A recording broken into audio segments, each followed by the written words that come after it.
Hello मेरे प्यारे साथियों, आप सबको बहुत बहुत स्वागत है हमारे इस यूट्यूब चैनल में। दोस्तों हम लोग बात करने वाले हैं क्लास 10th का एक्सरसाइज 3.1 से। तो 3.1 का क्वेश्चन नंबर 1, 2 हल कर चुके हैं। अगर आपने नहीं देखे तो प्लीज़ इस चैनल के प्ले लिस्ट में जाकर देख सकते हैं, सभी वीडियो आपको उपलब्ध मिलेगी। ठीक है, अब आज हम लोग क्वेश्चन नंबर 3 देखेंगे। उसी का वो मतलब एक्सरसाइज 3.1 का क्वेश्चन नंबर 3, 3 ही क्वेश्चन है, तो लास्ट क्वेश्चन है 3, उसको हम लोग देखेंगे। तो क्वेश्चन हम लोग लिखे नहीं, उसको पढ़ के हम सुनाते हैं किताब से, ठीक है, और उसको हल करते हैं। तो क्वेश्चन नंबर 3, 2 kg सेब और 1 kg अंगूर का मूल्य किसी दिन और ₹160 था। ठीक है, एक महीने बाद उसका मूल्य हो जाता है 4 kg सेब और 2 kg अंगूर का मूल्य ₹300 हो जाता है। तो इस स्थिति को बताइए कि बीजगणितीय रूप में तथा ज्यामितीय रूपों में व्यक्त कीजिए। तो हम लोग इसको अच्छे तरीके से पहले एक बॉक्स के माध्यम से समझ लेते हैं। यहाँ पर एक बॉक्स बनाते हैं। इसमें बोल रहा है कि जब हमारा पास क्या बोलते हैं 2 kg सेब अगर ले रहे हैं आप, सेब, और 1 kg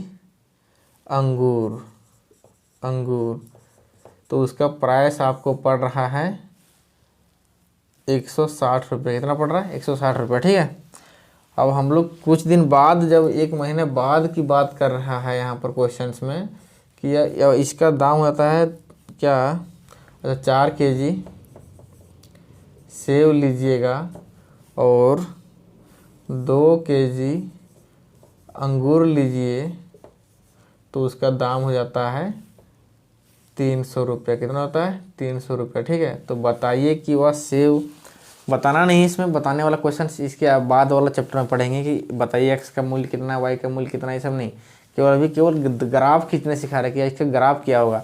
मतलब इसको पहले हम लोग बीजगणितीय रूप में व्यक्त करेंगे, उसके बाद हम लोग इसका ग्राफीय विधि से थोड़ा सा व्यक्त करेंगे। ठीक है, तो इस रिलेशन को हम लोग क्या करते हैं, ग्राफीय विधि में सॉल्व करने से पहले हम लोग जानते हैं कि इसमें क्या क्या खरीदा जा रहा है। 2 क्वांटिटी, एक है सेब, एक है अंगूर, एक है सेब, एक है अंगूर। तो हम लोग सेब का मूल्य, देखिए मूल्य की बात हो रहा है कि मूल्य कितना है, वो मूल्य पता नहीं चल रहा है। तो हम लोग जिसका पता नहीं चल रहा है उसको हम लोग एक्स और वाई मान करके निकालते हैं, कि नहीं। तो हम लोग क्या करते हैं, माना सेब, 1 kg सेब का मूल्य, 1 kg सेब का मूल्य कितना है? ₹X है। कितना है? ₹X। ठीक है, अब 1 kg अंगूर का मूल्य जो है, अंगूर का मूल्य वो हो जाता है ₹Y। कितना हो जाता है? ₹Y। ठीक है, अब हम लोग प्रश्नानुसार क्या बोल रहा है कि हम लोग क्या किए हैं कि देखिए, ये उस मार्केट का एनालिसिस बता रहा है कि 2 kg सेब या 1 kg अंगूर लेते हैं तो आपका दाम ₹160 पड़ेगा। तो इसको हम लोग किस तरह से डिनोट करेंगे, यहाँ पर देखिए 2 kg क्या है, सेब, तो 1 kg सेब का मूल्य ₹X है, 2 kg कितना हो जाएगा? 2x हो जाएगा। तो यहाँ पर 2x। आप तो इसको हम लोग इस तरह से भी अगर डायरेक्ट नहीं दिखाएंगे तो इस तरह से लिख सकते हैं, 2 kg सेब प्लस 1 kg अंगूर का दोनों को जोड़ के ₹160 हमारा बनता है। ठीक है, मतलब वह उस टाइम ये रेट में मिल रहा था। अब अगला जो है कि बोल रहा है कि 4 kg, 1 महीने बाद 4 kg सेब खरीदिए और 2 kg अंगूर खरीदिए, तो आपका जो मूल्य पड़ जा रहा है ₹300। कितना पड़ जा रहा है? ₹300 पड़ रहा है दोस्तों। तो अब हम लोग इसको क्या करते हैं, बीजगणितीय रूप में पहले दिखाते हैं, उसके बाद इसका हल करेंगे ग्राफीय मेथड से। तो सबसे पहले हम लोग बीजगणितीय रूप में दिखाते हैं, बीजगणितीय रूप में, है कि नहीं। तो 2 kg, देखिए 1 kg का मूल्य है x, तो 2 kg क्या होगा? 2x हो जाएगा, प्लस में y हो जाएगा, क्योंकि एक kg अंगूर था, तो y हो जाएगा बराबर में 160, है कि नहीं। इसको समीकरण 1 मान लेते हैं।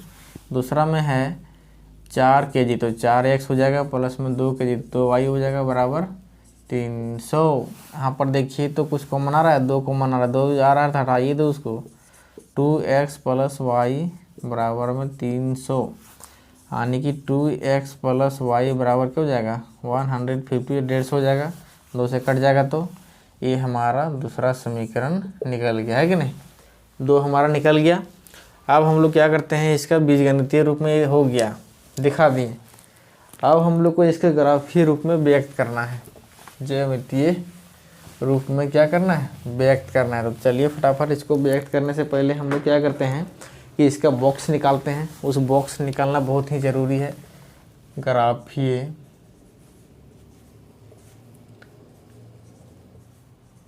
विधि से क्या होता है कि 2x प्लस समीकरण 1 से पहले लिखते हैं, समीकरण 1 से 2x प्लस वाई बराबर 160 हो गया। अब क्या हो जाएगा, इसको उधर जाते हैं, y बराबर 160 माइनस 2x, ताकि y बराबर हम लोग आसानी से इसका वैल्यू निकालते जाएंगे और x का वैल्यू आराम से बैठाते जाइए, y का वैल्यू निकालते जाएगा। तो यहाँ पर इसका बॉक्स बना देते हैं और यहीं पर फटाफट लिखते जाएंगे, एकदम इसी का करोजली वैल्यू लिखेंगे, ताकि क्या होगा, आराम से हम लोग इसका वैल्यू को ग्राफ में भी दिखा सकते हैं। ठीक है, तो सबसे पहले हम लोग x का वैल्यू क्या पुट करेंगे कि y का वैल्यू उसी के लगभग क्लोज में ही देगा। तो 40 दूना 80, 80 80 160। ठीक है, तो x का वैल्यू अगर हम लोग 40 अपना मन से रख दो 40, यहाँ पर जो रहेगा उसी का वैल्यू पुट करना है, इधर का वैल्यू नहीं। तो फिर सभी ज़्यादा समीकरण को क्या होगा, तोड़ मचोड़ करना पड़ेगा, है कि नहीं। तो इधर का वैल्यू पुट कीजिए, इधर का वैल्यू अपने आप आएगा। x का वैल्यू हम लोग रख दिए यहाँ पर 40, 40। ठीक है, अब 40 रखने पर क्या होगा,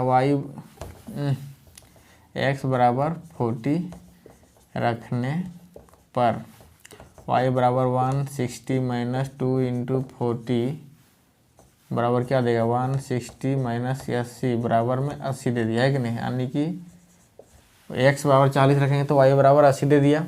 साथ ही अब फिर y बराबर x बराबर 50 रखते हैं, अपने मन से जो मन कर रहा है इसको रख देना। ठीक है, रखने पर y बराबर 160 माइनस क्या करना है, 2 गुने 50 क्या देगा, 160 माइनस 100 बराबर 60। तो यहाँ पर अगर हम लोग 50 रखते हैं तो यहाँ पर दे दिया वैल्यू 60।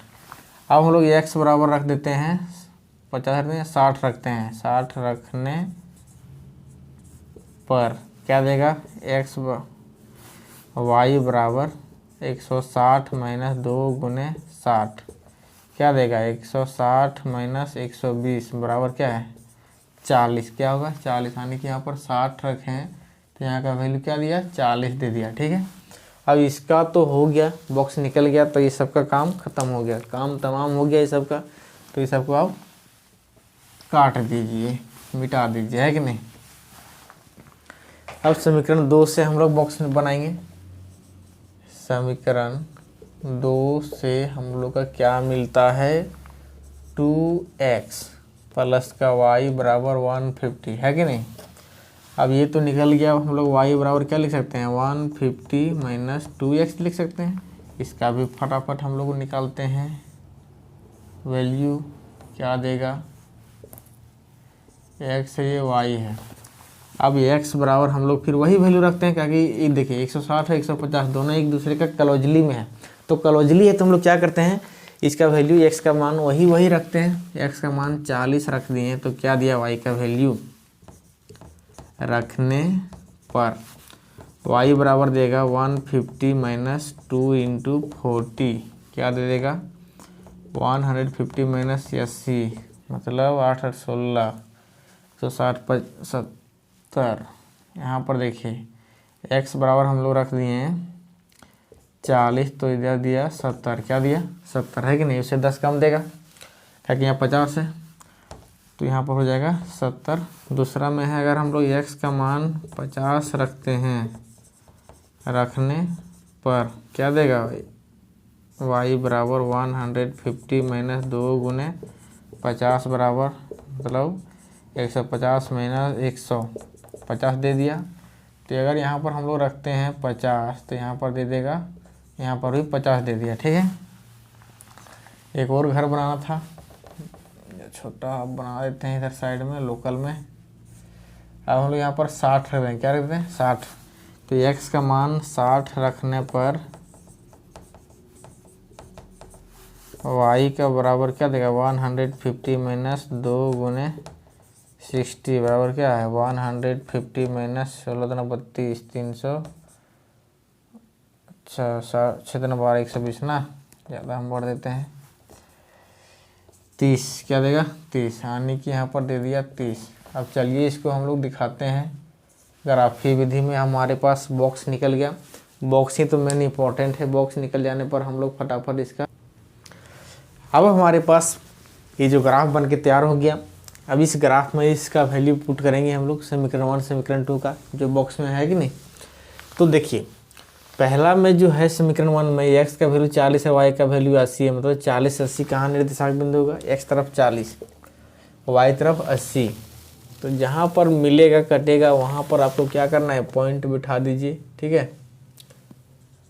चलो बिठा दिए एक पॉइंट। अब दूसरा में x तरफ जाना है 50, y तरफ 60, x तरफ 50 y तरफ 60। तो यहाँ पर हम लोग क्या करते हैं एक वैल्यू बैठा करके देखते हैं पॉइंट क्या होता है।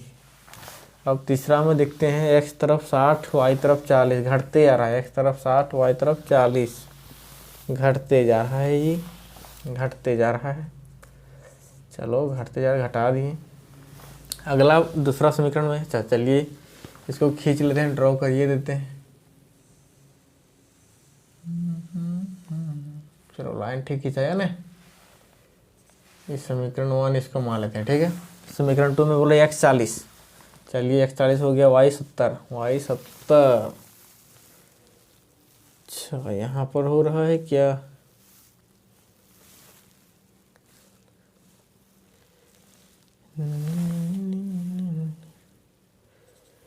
चलिए इधर खींचा गया है,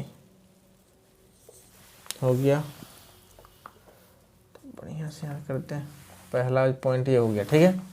अब दूसरा में बोला कि x 50 y 50, x 50 y 50, यानी कि यहाँ पर बोल रहा है खींच दीजिए, चलो हो गया। तीसरा में बोल रहा है कि x क्या है 60 y 30, x 60 y 30, x 60 y 30, यहाँ पर हो गया।